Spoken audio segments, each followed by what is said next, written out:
اور ایک رؤف امیر. واہ واہ واہ واہ کینٹ میں. واہ واہ.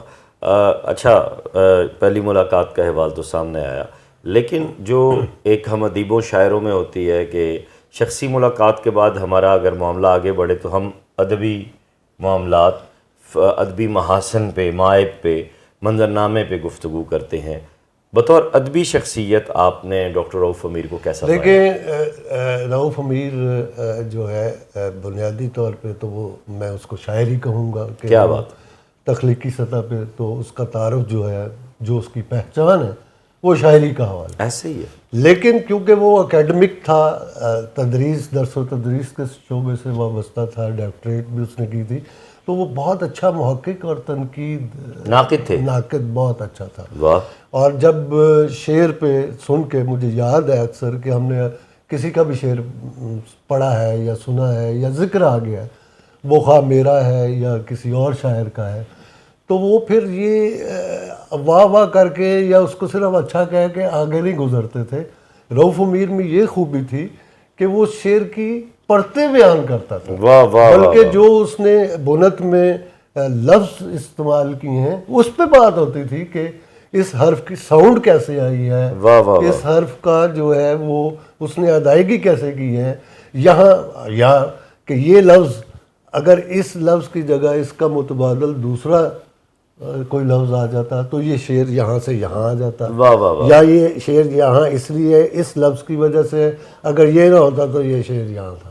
تو یہ اس طرح کی بات کیا بات ہے، یہ تو استادانہ گفتگو. جی. اور وہ کیونکہ بہت اچھا، دیکھیں ناصر کاظمی نے کہا تھا کہ جو اچھا شاعر ہوتا ہے وہ اچھا نقاد بھی ہوتا ہے. کیا بات ہے. اس لیے کہ وہ اندر ہی اندر اپنی کانٹ چھانٹ کرتا رہتا ہے اور اس کا مصرع ہی اس وقت باہر آتا ہے جب وہ کمپلیٹ ہوتا ہے. تو وہ ان کا یہ بھی کہنا تھا کہ اپنے اندر کے نقاد کو اتنا مضبوط نہیں ہونا چاہیے کہ وہ تخلیق کار کو کھا جائے، اور تخلیق کار کو بھی اتنا حاوی نہیں ہونا چاہیے نقاد پہ کہ وہ اب جو بھی غلطی کرے نقاد اس کو ایکسیپٹ کر لے. کیا بات ہے. کیا یہ بات درست ہے کہ وہ بڑے کرخت مزاج تھے، اتنی آسانی سے فرینڈلی نہیں ہوتے تھے؟ اس کی شخصیت میں یہ پہلو تھا. دوستوں کا تو وہ دوست تھا، ان کے لیے قربانی، دشمنوں کے بھی دشمن تھے، لیکن دشمنی میں بھی وہ جو ہے وہ پھر پوری دشمنی نبھاتا تھا. اس کی وجہ یہ ہے کہ وہ اندر سے ایک سچا فنکار تھا. کیا بات ہے. اور سچا فنکار جو ہوتا ہے وہ محسوس کرتا ہے، اور اگر اس کو کسی رویے سے دل برداشتہ ہوتا ہے تو وہ اس کا اظہار بھی کر دیتا ہے. ہمارے اکثر شعراء یہ ہے کہ وہ درگزر کر دیتے ہیں. حلقے میں ان کی گفتگو کے بڑے چرچے سنے ہم نے. وہ باقاعدہ بحثیں ہوتی تھیں اور اس طرح کی بھی بات ہو جاتی تھی کہ جیسے ابھی جھگڑا ہو جائے گا، لیکن لاؤڈنیس تھی. ہاں لاؤڈنیس تھی. وہ اپنی بات کو دلیل کے ساتھ، لیکن اگر سامنے سے لاؤڈنیس آ رہی ہے تو وہ لاؤڈنیس میں بھی وہ پیچھے نہیں رہتا. تو یہ اس کی شخصیت کا ایک پہلو تھا، اور یہ میں نے دیکھا کہ یہ ہونا بھی چاہیے.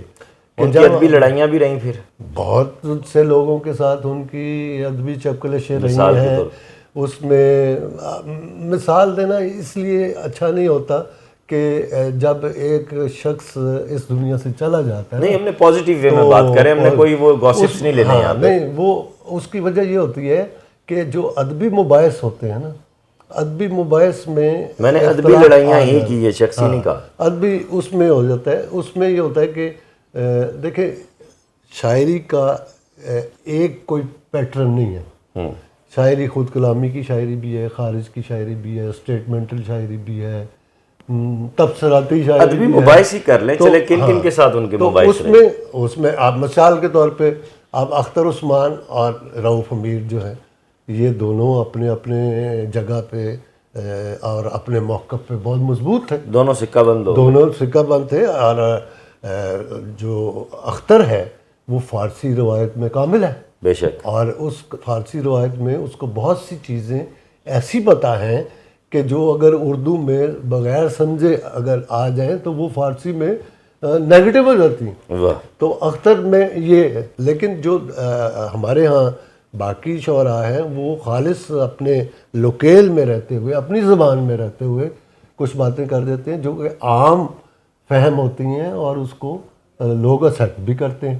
تو اس حوالے سے یہ باتیں ہوتی ہیں. جیسے مثال کے طور پہ میں آپ کو ایک مثال دے دیتا ہوں کہ لفظ ہے اسٹاپ، اب انگریزی کا لفظ ہے. جب ایس کے ساتھ دوسرا واول نہیں ہوگا تو وہ جو ایس ہے وہ اپنی الگ سے ساؤنڈ دے گا. مثلا اسپیس ہے، اسٹرینجر ہے، اسکول ہے. تو آپ یہ دیکھیں کہ کراچی کے لوگ جو ہیں وہ جب لکھتے ہیں تو ساتھ پہلے الف لکھتے ہیں، یعنی وہ دوسری زبان کے لفظ کو اسی تلفظ کے ساتھ اپنے پاس لے کے آتے ہیں. جبکہ یہاں لکھا جاتا ہے، جبکہ ہمارے پنجاب میں سٹاپ کہہ دیتے ہیں، اسٹرینجر کہہ دیتے ہیں، اسکول کہہ دیتے ہیں. تو یہ اس طرح کی باتیں جو ہے اب دونوں درست ہے. دیکھیں نا، اگر اس لگیل میں ہم رہ کے بات کریں گے تو وہ لہجوں کی ڈائلیکٹ کی بات ہے نا، وہ ڈائلیکٹ کی بات ہوتی ہے اور لفظ کی صحت کی بات ہوتی ہے. اور شاعری تو ویسے بھی فصاحت کا نام ہے. مشاعرے بھی پڑھے آپ نے ان کے ساتھ بہت مشاعرے پڑھے، بلکہ جو واہ میں ایک بڑا مشاعرہ ہوا تھا 94 کی بات ہے یا 96 کی بات ہے، احمد فراز صاحب کی صدارت تھی. اور واہ کا جو 5 اسٹار ہوٹل ہے وہاں ہوا تھا، کل پاکستان مشاعرہ ہوا تھا اور رؤف امیر ہی کنڈکٹ کر رہا تھا. ناظم مشاعرہ بھی تھے جی، وہ ناظم وہ نظامت بھی کیا کرتے. کیا بات ہے. اور بڑے اچھے پیرائے میں وہ بلاتے تھے شعراء کو، عزت دیتے تھے. اور جو جس کا جو مقام ہے وہ مشاعرے میں وہ پھر وہ اس کا خیال رکھتے تھے، فالو کرتے تھے، اس کو فالو کرتے. تو ان کی شاعری کی 2 کتابیں سامنے آئیں، باقی کلام اس کا تحقیقی کام تو کافی ہے. وہ قازقستان میں جی وہ تو بھابھی نے وہ چیزیں 2 مجھے دی ہیں، ان کی مہربانی. بلکہ میرے اسی جگہ پہ جہاں آپ تشریف لائے میرے آفس میں، تو یہاں پہ رؤف امیر اور بھابھی اکٹھے آتے رہے ہیں. اچھا بابا. جب بھی صدر کی طرف آئے تو وہ پھر ملتے تھے. اور قازقستان میں اس نے اردو کے حوالے سے بہت اچھا کام کیا رؤف امیر نے. اور تنقید میں بھی اس کے میرا خیال اس زمانے میں شاید ایک آدھ کتاب آ بھی چکی تھی اور کچھ اس وقت زیر اشاعت کے مراحل میں تھی. اب مجھے علم نہیں ہے. کیا آپ کے نوٹس میں یہ ہے کہ جو کلام ان کا چھپا وہ صرف اتنا ہی تھا یا مزید کلام بھی تھا؟ نہیں، وہ بعد میں جو اس نے کلام لکھا ہے اور جو غیر مطبوعہ کلام ہے وہ اس کا تو اناؤنسمنٹ اس نے اپنے ایک وہ جو بناتے ہیں وصیت نہیں، یہ کتابوں کے سلسلے میں جو ایک ترتیب ہوتی ہے تو اس میں اس نے 2 کتابوں کے نام لکھے ہوئے ہیں. اس میں ایک شاعری کی کتاب ہے اور ایک اب اس وقت مجھے نام یاد نہیں آ رہا ہے، نام بھی اس نے رکھا ہوا ہے. اور ایک کوئی مضامین کی کتاب تھی جس کے بارے میں اس نے لکھا ہوا تھا تکمیل کے مراحل میں. اور بطور شاعر آپ ان کو ان کے عصر میں 80 کی دہائی سے ان کا آغاز ہوتا ہے، 80 کی دہائی کے شعراء کہاں دیکھتے ہیں؟ بطور شاعر میں اردو غزل کا جب حوالہ آئے گا تو آپ رؤف امیر کو اگنور نہیں کر سکیں گے. صحیح. اس خطے کے حوالے سے جب اب کیونکہ ویسے شاعر تو شاعر ہوتا ہے، اس کا کوئی خطہ نہیں ہوتا جب غزل کی ہم بات کرتے ہیں. لیکن غزل کے کیونکہ اب بہت سے کیونکہ اچھے شعراء موجود ہیں اور پورے پاکستان میں یا پاکستان سے باہر امریکہ میں یا مڈل ایسٹ میں اور انڈیا میں لوگ ہیں، تو جب اس حوالے سے بات کریں گے تو جب اس خطے کا حوالہ آئے گا یعنی اردو غزل میں پٹھوار کا اور پشاور کا اور یہ جو، تو اس میں رؤف امیر کی غزل اس کے نام کے بغیر غزل کا سفر جو ہے نہیں فنون میں چھپتے رہے. وہ فنون میں قاسمی صاحب اس کی بہت تعریف کرتے تھے، فنون میں وہ چھپتے رہے ہیں. ان کی غزل کا کیا اختصاص دیکھتے ہیں آپ؟ میں اس کی غزل میں جو ہے نا وہ سماجی رویہ بھی اس کے ہاں ہے اور داخلی رویے بھی ہیں. اور میں سمجھتا ہوں کہ اس نے اپنے داخل کو خارج کے ساتھ مربوط کیا ہے. اختر عثمان نے اپنی گفتگو میں کہا کہ ان کے ہاں نئی زمینیں ملتی ہیں اور غزل میں نیا تجربہ بھی لہجے اور خیال کی سطح پہ ملتا ہے. دیکھیں اب اس کا میں آپ کو بتا دیتا ہوں. دیکھیں آپ نے یہ کہا کہ آئینہ صفت لوگ تھے اس شہر کے لیکن انداز تکلم کسی پتھر کی طرح تھے. واہ. کوئی بھی رنگ اسے اب چھپا نہیں سکتا، دکھا دیا ہے جو دیمک نے کام اندر سے. واہ واہ واہ واہ واہ. اب یہ دیکھیں یہ 2 شعر میں نے آپ کے سامنے. دوسرے شعر کی تو بالکل ہی نئی بات. آپ دیکھیں کوئی بھی رنگ اسے آپ چھپا نہیں سکتا. دکھا دیا ہے جو دیمک نے کام اندر سے. تو یعنی وہ جو اپنے داخل کو اس مضبوطی سے باہر لے کر آتا تھا خارج کی طرف. خارج دیکھیں یہ شعر بتا رہا ہے کہ شاید انہیں کہیں احساس تھا کہ ان کی زندگی کم ہے. ہاں نہیں زندگی کا بھی حوالہ آ جاتا ہے. اور پھر اس کے بعد دیکھیں سماجی رویہ اندر سماجی رویے آتے ہیں. خارج کے اثرات جب داخل پہ پڑتے ہیں تو وہ داخل کو شامل کر کے باہر آتے ہیں. مثلا اس کا وہ خود بھی کہتا ہے جو ابھی آپ نے سوال کیا تھا, مجھ سا کوئی نہیں سر پھرا آدمی, میں کئی دشمنوں میں گھرا آدمی,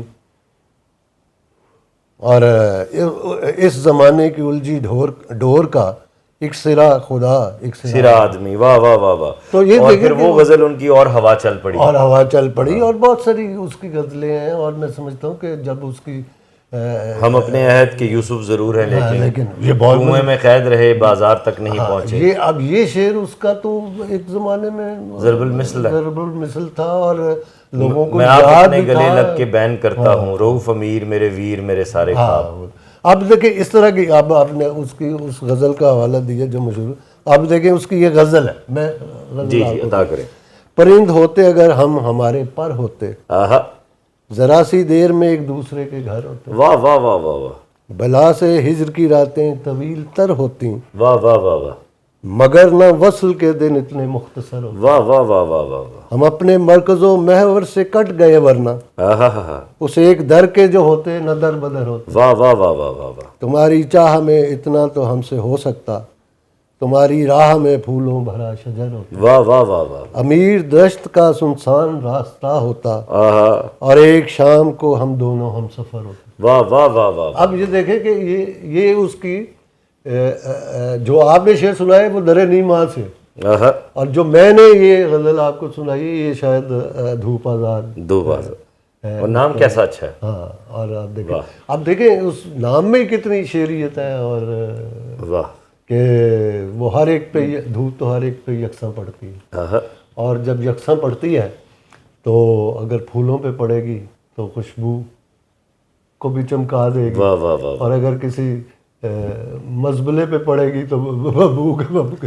منظر بھائی یہ بتائیے گا آپ کی آخری ملاقات ان سے کب ہوئی؟ میری آخری ڈیتھ کا کیسے پتہ چلا؟ مجھے اس کی ڈیتھ کا تو ان کی مسز کے میسج سے ہی پتہ چلا تھا.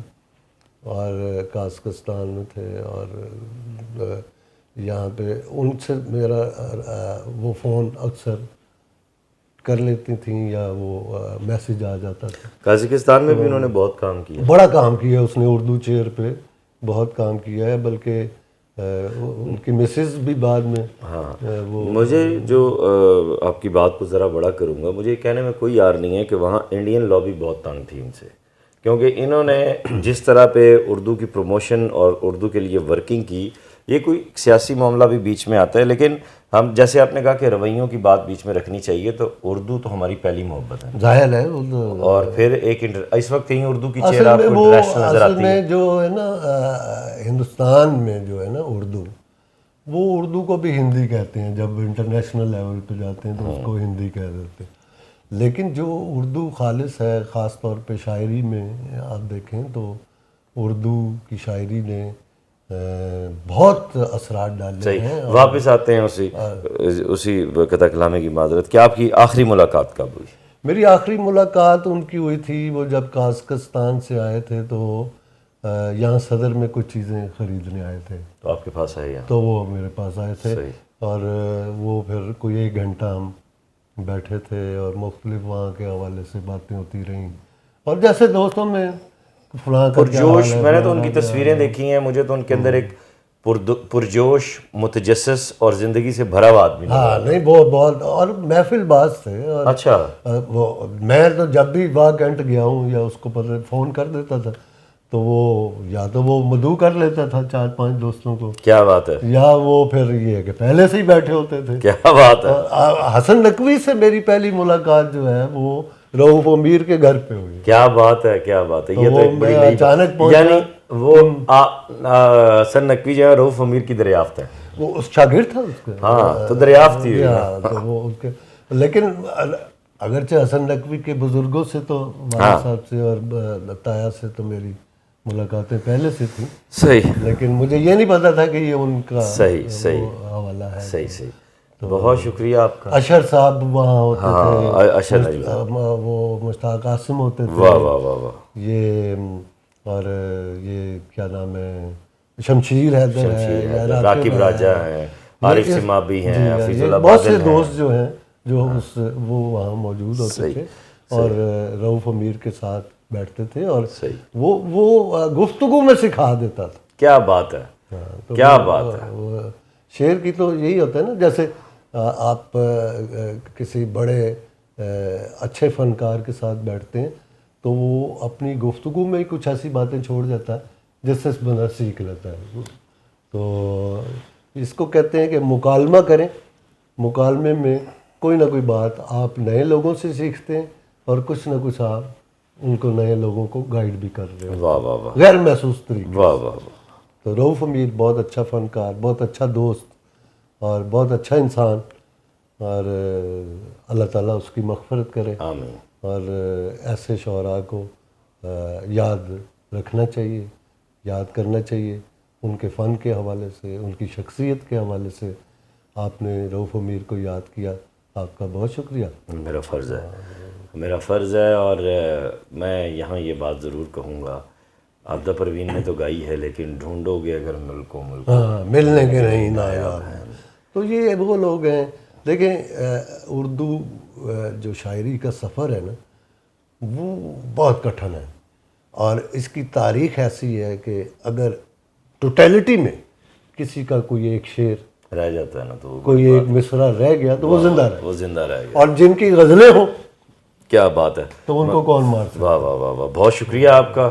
دوستو، رؤف امیر میری نسل کے لیے ایک مسمرائزنگ پرسنالٹی، طلسماتی شخصیت.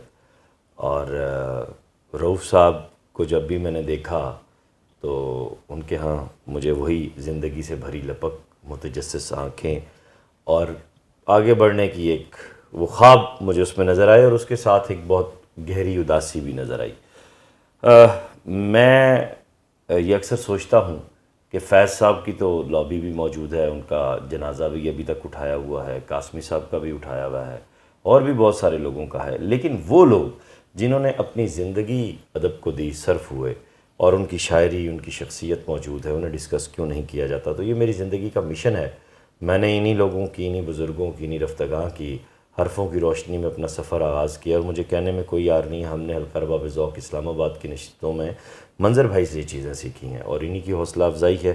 بات آگے بڑھ رہی ہے، ہمیں کسی سے کوئی ستائش، کوئی صلہ نہیں ہے. رؤف امیر سب کے ہیں، ہم ان کے بارے میں بات کریں گے. آئندہ چند گھنٹوں میں آپ مزید اہم انٹرویوز دیکھنے والے، ان کے بہت قریبی احباب کے. 2 دن تک یہ سلسلہ جاری رہے گا.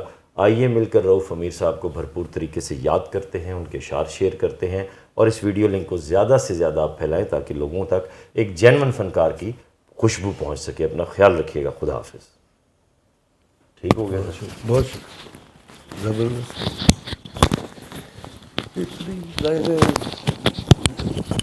بہت ساری باتیں ایسی ہوتی ہیں نہیں ہو سکتی جو یہ سوشل میڈیا کا ایک فریم بھی ہے. اس میں دیکھیں 25 منٹ